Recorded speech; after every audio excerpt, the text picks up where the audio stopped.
అసలు మీ గురించి తెలంగాణ ప్రజలకందరికీ తెలుసు, మరి ముఖ్యంగా వరంగల్ ప్రజలకు.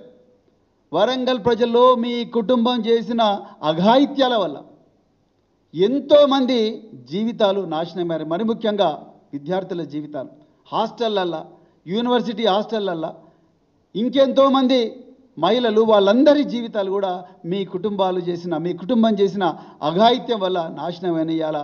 మరి వరంగల్లో ఉండే గెస్ట్ హౌస్లు, వరంగల్లో ఉండే ప్రభుత్వ గెస్ట్ హౌస్లు, అదేవిధంగా మీ ఫామ్ హౌస్ల గోడలు ఈ అఘాయిత్యాలకు సాక్ష్యం.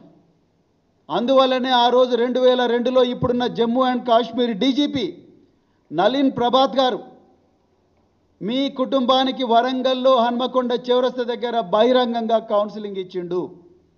దానికి సాక్షి ఈరోజు మీ వర్ధన్నపేట ఎమ్మెల్యే, ఒకప్పుడు సీఐగా ఉన్న కేఆర్ నాగరాజు. ఆయన అడగండి, ఇలా ఆయన ఫోన్ చేసి అడగండి వర్ధన్నపేట.